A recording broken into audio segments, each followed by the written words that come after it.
we put up these sort of intellectual barriers around the truth, like Kat's talking about. That card we don't want people to see.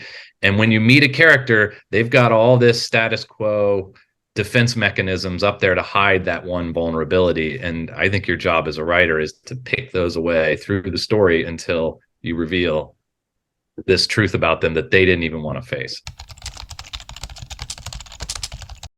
I'm so excited because this is such a beautiful film. Congratulations. Oh, I'm so glad you like it. Yeah, we're so excited for, I mean, it's sort of feel like you're sitting on a secret for years and years, and it's just amazing that people are starting to get to see it. And we get to share this, and there's so much love was put into this movie from everyone involved. And I think you can feel it in the movie. It's just a labor of love. And we're just so happy it's out there.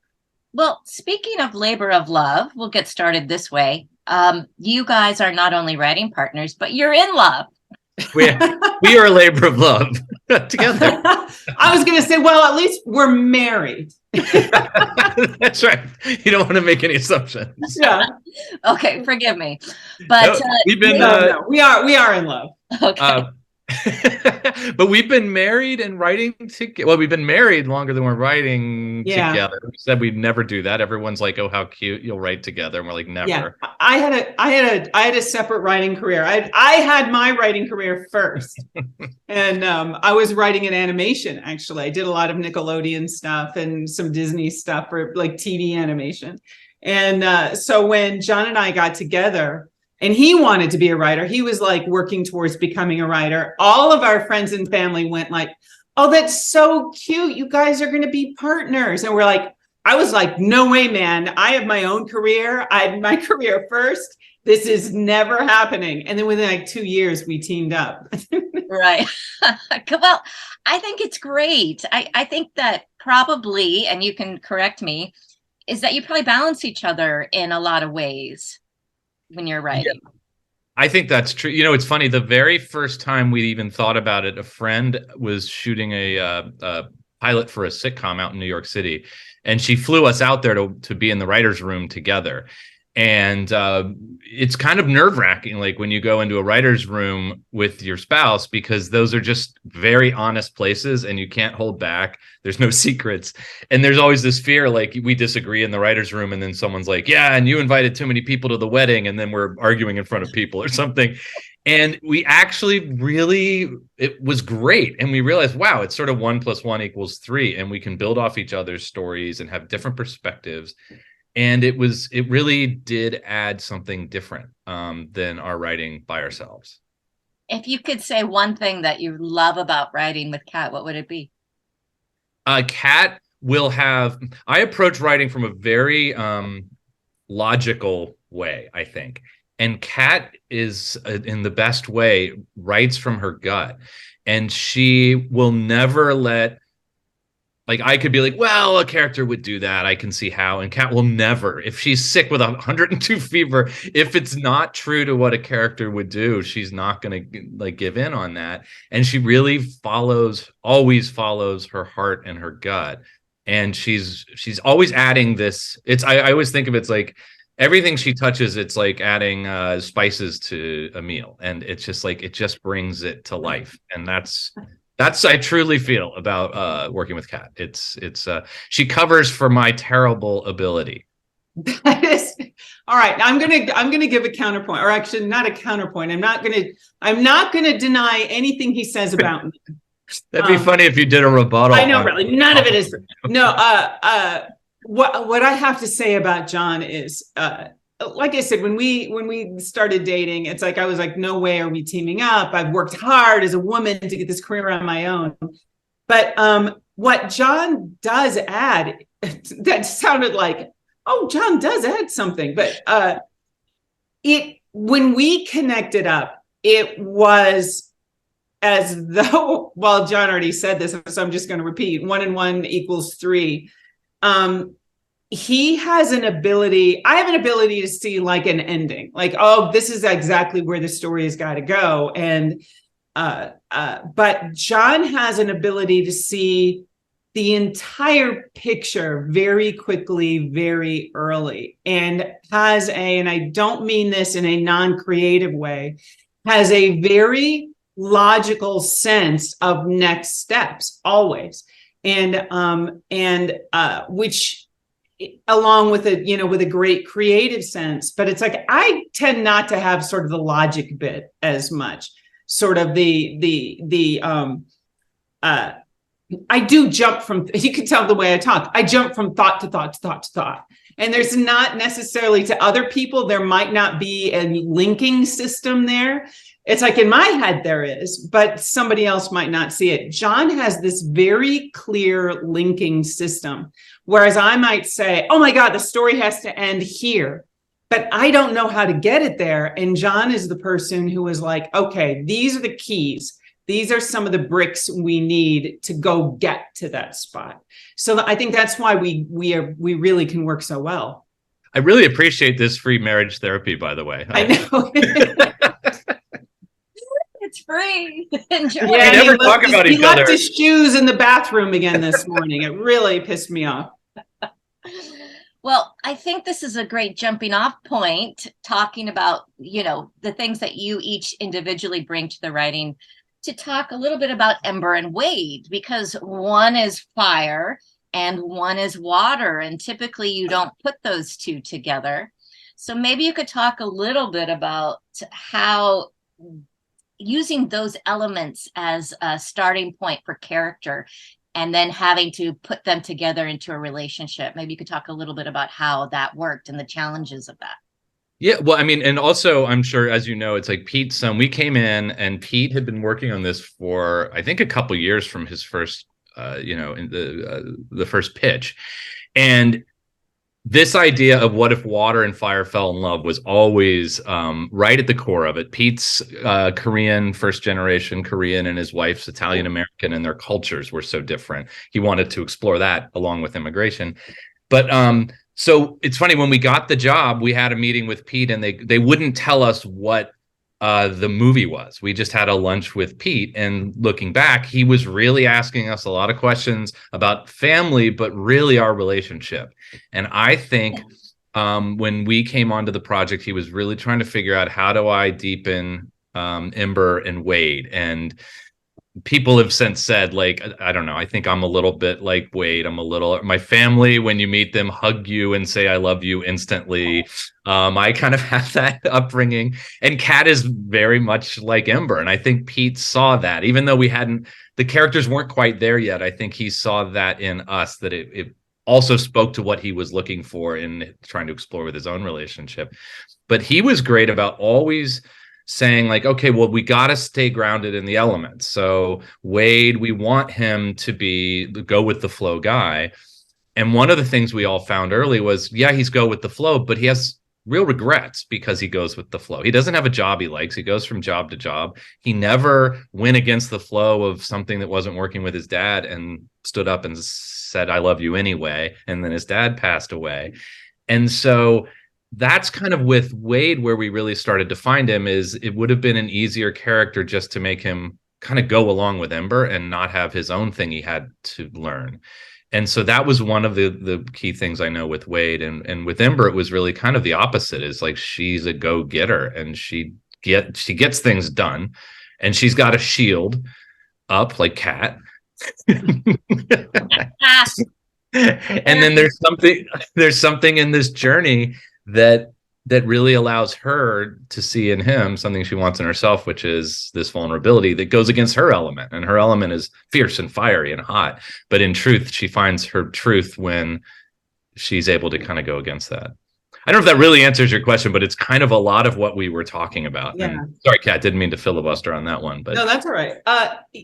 I'll filibuster for a second. I think the thing with Ember is Ember, and I think this is relatable to a lot of people. I think people who especially come from families that have expectations for them, that child might not fit that mold, but that's what the expectation is. And I had some of that in my family. That my family is second generation immigrants, and there's a very strong push in my family to go to school if you can go to college, my God, that makes you, that's woo. If you can go to college, that's amazing. But the main thing is get a good job. Get a good job. It doesn't need to be a fabulous job. You don't need to be a lawyer.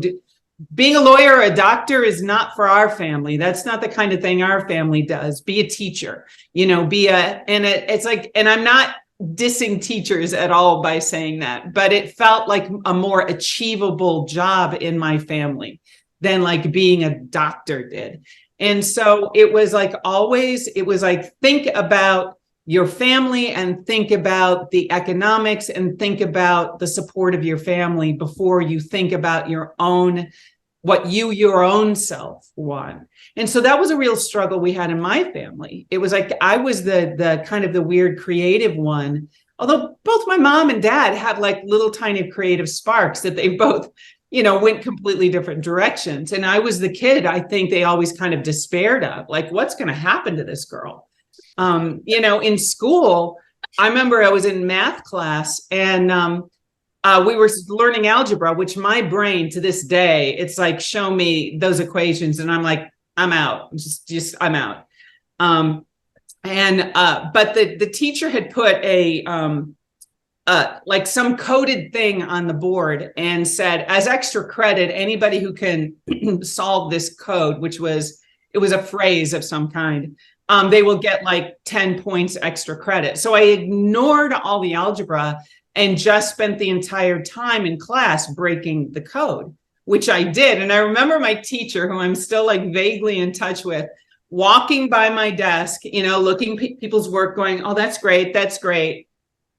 Kat, you haven't done, oh, you solved the code. And it was like, I never did do the algebra problem. She was like, you have to get back to the algebra now.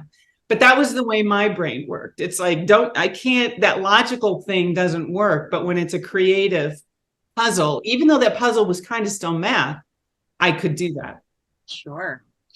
Well, I did want to talk to you guys about this idea of familial obligations. I know for me, I really did relate to Ember because as a very young girl, my mother put her dream onto me. And even to this day, I didn't ultimately pursue that dream, but it still gnaws at me. Like I still feel that like, I've disappointed her and she's passed. And but it's still there. It's this voice in my head still.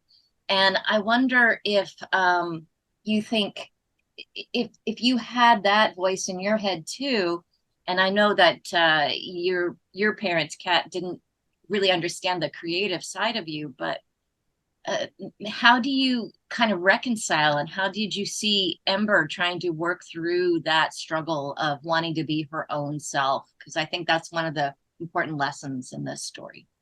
Well, there was so much to talk about it, and the at Pixar, what you spend a lot of time when you're talking about story, it'll be the director, the writers, the head of story. We had a guy, Jason Katz, who's been there from the beginning. I mean, he's got so much experience, and this story team, and everybody's contributing their personal experiences, right? And so there's a lot of tears, a lot of laughing, and one of the big tricks with Ember was there was an early version of the movie where she kind of knew she wanted to get out of Firetown at the beginning. It had kind of a Disney princess vibe, right? Where you go on the roof and sing about what you really want is. And it didn't feel right. And also it made her feel really young. And Pete really wanted to explore, and he's right. He's like, I didn't really feel the burden of expectation strongly until I was in my mid-20s. It wasn't when I was 12 years old. I didn't know what was happening. And so there was a lot of discussion about, well, what do you do with this character? Like, because what does she want? And when the key to the whole character, I think, is when we landed on Ember's prime directive of what she wants is to be a good daughter. I want to be a good daughter, right? And she thinks the problem, and to be a good daughter means take over the shop and do what her parents want. And she thinks the problem is she's got this temper. And then she discovers underneath that temper is literally her trying to tell her, you actually don't want to do the thing that you want. And you're the obstacle to getting this. And finding that, and then also the shame of feeling like what the expectations are is a burden versus a gift. I think was really the core of how we found it. And then we all had ways to relate. I have a way to relate that's so not Ember, but I have he recently passed away, but my grandfather was a fighter pilot in World War II, and he was this dashing guy. I was supposed to be the grandkid who was going to go in the Air Force Academy and be a pilot, and I didn't. I kind of became a hippie stoner in college and then went the other way. But and I had a great relationship with my grandpa, but there was some, even when he was 99, he at one point took some dig at me, and he goes, "Man, I just can't imagine living my life without flying a high performance fighter plane." And So he lived to 103, so that was a lot of years of expectation. He was a great guy. But it's like I could really relate to this sense of I'm like, oh man, that was his life. I ended up getting my pilot's license when I was in my, I guess, late 30s, while I could still talk to him about it, to try to give him some sense of that legacy. And it's amazing. And I think all families have something like that, where it might come from the greatest of intentions, but we put these burdens on our loved ones. So Well, yeah. And I was going to say, like I alluded to before, it's like my family had their own expectations based on their immigrant experience, that it's like the important thing is to, work hard, make a good living so that you don't have to go through the struggles.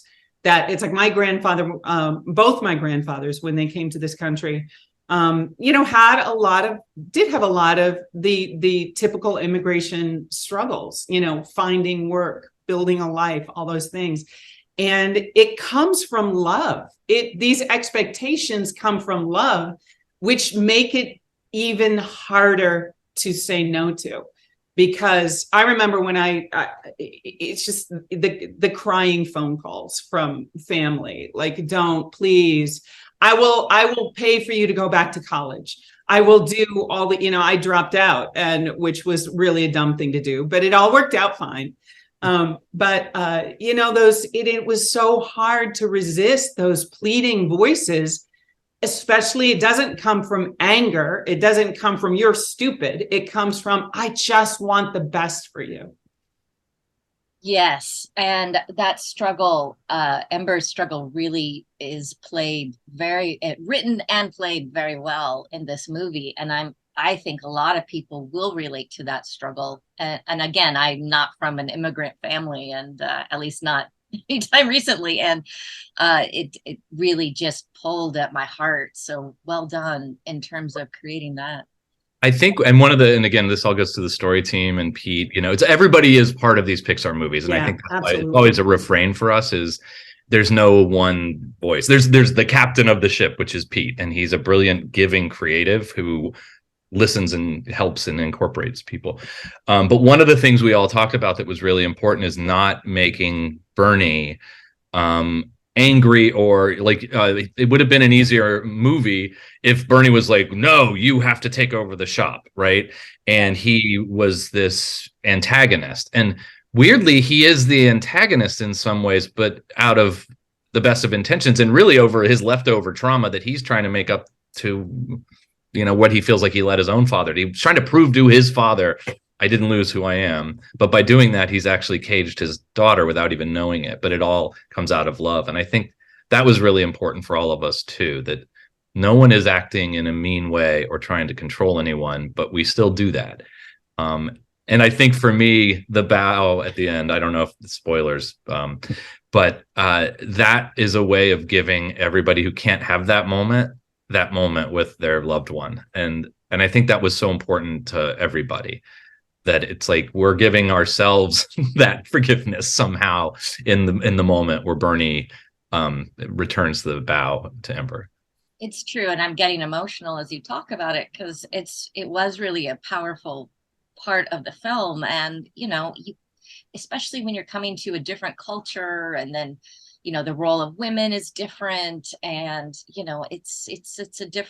it's literally a different world, and Element City is no different. Yeah.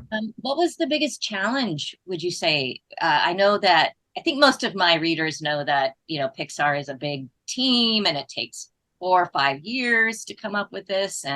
But what was the biggest challenge when you guys were trying to make this story happen? You think, Kat, it was the balance of, I remember at one point, coming from a great place, one of the notes was it's either a romantic comedy or it's an immigrant father story. It's either or, right? Yeah. And and I remember Pete's response to that was, when you're second generation, there is no either or. Everything goes through these expectations. Yeah. And I think the biggest challenge was, how did we balance? And through multiple versions, we couldn't quite get that balance right. It was too much a romantic comedy. It was too much just immigration or the dad story. That to me, I think, Kat, was what we wrestled with quite a bit.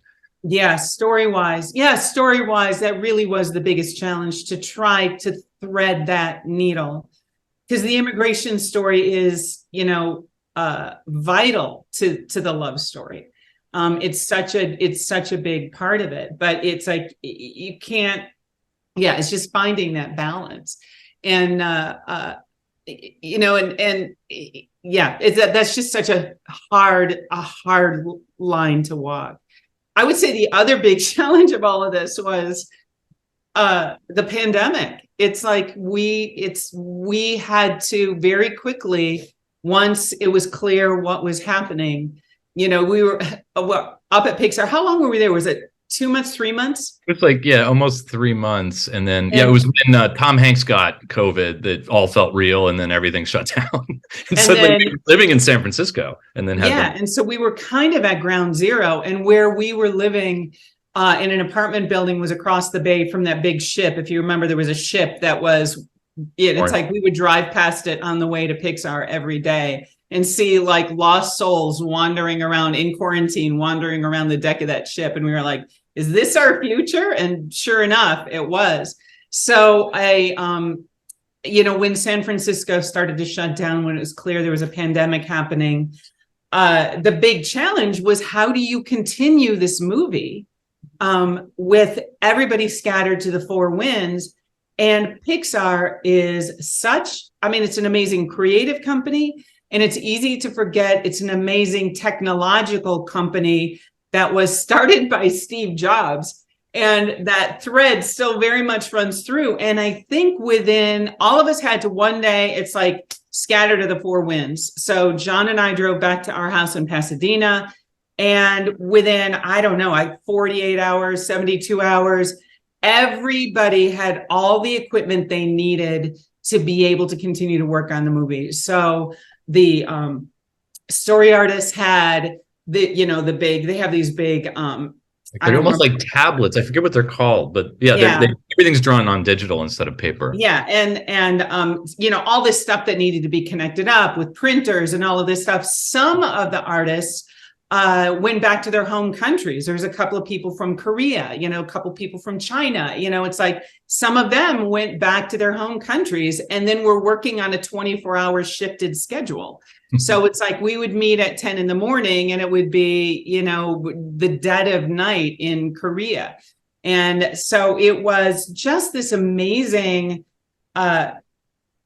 combination of technology and human creativity. And it became, when the world was going crazy around us, it became such a safe space to turn on Zoom every day and see a screen full of all of these friendly faces, that we were all going to work on something beautiful together, no matter what was going on outside, how scary it was, or boring it was, or how claustrophobic we all felt. John and I had this magical portal to this world of elemental, and it was a lifesaver. It really was a lifesaver for us through all of this. Well, I think a lot of people will appreciate the film and the effort that you guys put. And I think we all learned a lot of lessons, from the isolation, and also about coming back together. And hopefully everybody's coming back to the movie theaters now. Are you guys optimistic that, people are going to come back to the movies and see them, and that's all going to work out? I think so. I feel like, there's some great movies that are coming out right now, and it's incredible. And once again, Tom Cruise saves the day with Top Gun and started to open up theaters again. God bless that guy, man. He is fighting for movies to be in theaters. And I feel like, look, I'll admit, I'm obsessively refreshing Twitter just to get a sense of like, okay, what's a reaction from the audience and all that. And the audience reaction has been incredible. Like, I think people's expectations weren't. I think it's exceeding their expectations. The movie is, and I think the word of mouth is going to be really good on this movie, and we're really excited. And it is a movie that should be seen in the theater. It's just so gorgeous, and we're going to see it in 3D. We haven't seen it in 3D yet. We're going to see it in 3D on Saturday.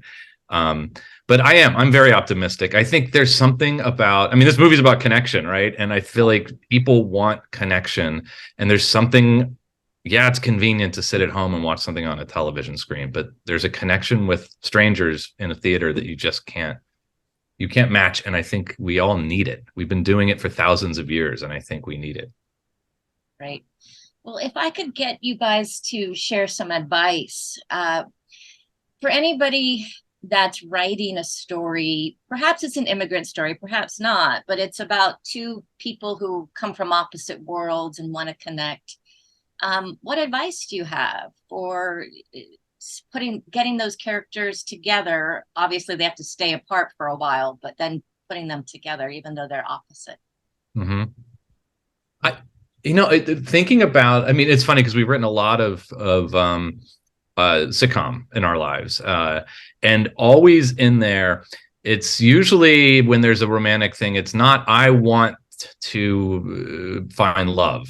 Sometimes it is with a romantic comedy. A lot of times it's like I want something in my life, and this person that I met seems to be an obstacle to that. But then when they help me grow and learn something about myself, I realize they're the thing I needed all along to be the whole person that I have to be to achieve whatever goal that is. That's so generic, but I think it's true. And it's always important with characters that I think we watch these things.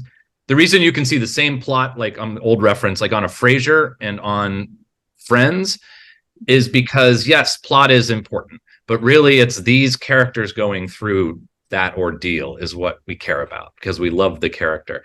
And if you have a character and you know what they want in their life, and now you introduce this other character to them, it has to affect them. And that's what we want to see. We want to see how people are affected by each other. And it's always people affecting each other all the time. That'd be kind of my advice. It's a little vague, but I always feel like that your main character's want and need has to be huge. It has to be, even if they don't understand what it is yet themselves, which happens in stories, that need has to be huge, and the obstacle against it has to be just as big or bigger. So it's like as the story goes, you feel like there is no way. What builds the tension is that feeling that there is no way that thing can be surmounted. And the feeling of joy as an audience member and also as a writer that you get when you solve that problem and you can bring those two people together finally. But the bigger the obstacle, the more joy in the end. Don't be afraid as a writer. Don't be afraid to make your obstacles huge. Don't be afraid to put something down on paper and go, I don't know yet how I'm going to solve this. You'll solve it. You'll find the way to solve it. And so do you think Ember's want is to find and discover herself or to be a good daughter? I think her deep down thing she wants is to be a good daughter. That is what matters to her so much. It's the reason in the very end of that movie, the movie's over as soon as she gets Bernie's bow, because that was what she wanted from the time she was a baby, where he's saying, someday this will be yours. And he says, good daughter. And she wants that. And because I think if it's like, I want to discover who I really am, that's an intellectual want in some ways. And if you think about this movie, there's all these intellectual barriers she's put up to try to get this status quo where it's like, okay, well, I have a temper. Okay, well, I don't like Element City. She's got all of these intellectual barriers in the way that get chipped away because of Wade, until now you get to this we always kind of call it like the gorilla emotion versus the intellectual, where it's now all you can do is want to throw something in the water and scream. You don't even need words because it's so like, what's wrong with me? And those are, to me, the big questions like that you get to. It's not intellectual. It's why am I, what's wrong with me? Why am I not loved? Why am I failing my family? Like these things that are just deeper than intellectual. And I think, to me, that's what we really discovered as a group with Ember. It's like when we tried versions where it was like, what I really want is to run the shop, and she really wants to run the shop, it just felt flat. And then we needed to get to that deep thing that, like, what's the thing she's so afraid of? That's what you got to chase, is what you're so afraid of. Can I give one little tiny Pixar story I heard that it's Dan Scanlon. I heard this from Dan Scanlon, who directed Onward. And apparently when he was trying to come up with his movie, all the offices at Pixar have big glass walls, so everybody can kind of see into these offices when you walk by. And so Dan and his producer, Dan was just writing down on cards, like, things in my life that maybe I want to explore. And he had this whole, and I think this is great advice for writers, just great advice. And he had this whole wall filled with all these, his darkest secrets, right? He put them all on the wall. And then he was about to leave for the night, and his producer was like, should we put a sheet or something over this? This is pretty vulnerable stuff. And he's like, no, I mean, I'm going to make a movie. The world's going to see it. And he said he started to walk out, and then he turned back, and there was one card he flipped around and put a pin in because he didn't want people to see it. And he said, at that moment, I knew that's the movie I had to make, because it was the thing I didn't want people to know about me. And I think what it was had to do with Onward. And it was, I think, a deep shame that he knew he was supposed to miss his father, because everybody always asked, are you okay? But he didn't know his father and really didn't miss his father. But ultimately he realized it's because my brother was my father figure. And so that's the core of that movie, was the thing he didn't want people to know. And I think we've thought about that so much. It's just such good advice. You gave me the chills. Kat, did you want to add anything? Hold on, I have a timer going off for some reason. Well, okay. No, that's not a timer for you. No, I think my advice for writers is you do have to explore that deepest part of you that, like John is saying, like Dan Scanlon experienced, that part of you that you don't want to show anyone, because that's where the good stories are. And so as a new writer, don't be afraid to look deeply inward for your story, because every story starts with that hidden space inside of you that you don't want people to see. That's where your good story is. It's not just the mechanics of, I got this plot thing, that big car chase, that big this. If you don't have the emotion behind those things, the emotion that really drives that, your story will always fall flat. So start with the emotion first, and then build your story from there. Do you remember Meg Lefebvre, who we got to work with, who's a brilliant writer? She wrote Inside Out, and she said this key thing about Inside Out that I thought was incredible and so insightful. And she said the opening 12 minutes of that movie, what we had to do is get you, the viewer, to buy into Joy's worldview that sad things are bad and life should be happy. And that she was like, we reworked that again and again so that you now keyed into Joy's philosophy. And you're like, yeah, Joy's right. So then that way you're on the journey with Joy. So you emotionally go through the same change she does when you kind of discover through the whole thing that actually you need sadness in your life too. And I think that's kind of at the core of this too. We put up these sort of intellectual barriers around the truth, like Kat's talking about. That card we don't want people to see. And when you meet a character, they've got all this status quo defense mechanisms up there to hide that one vulnerability. And I think your job as a writer is to pick those away through the story until you reveal this truth about them that they didn't even want to face. So this is a good therapy session. It's been great for me. I'm going to go and cry. I got to talk about my mom. Well, I wish you guys the absolute best with this movie. It's absolutely beautiful, and I just hope everybody goes to the theater to see it. And the music is fantastic. Obviously, the animation is just stellar, and there's so much to like about this movie. So, Thank thank you you. for your time. I'm going to give Thank you guys a you. bow. Thank you. We'll return it. Great. All right, you take care, and hopefully, I'll get to chat with you for the next one. Okay, that sounds great. Great. All right. Bye-bye. Bye, guys. Bye bye.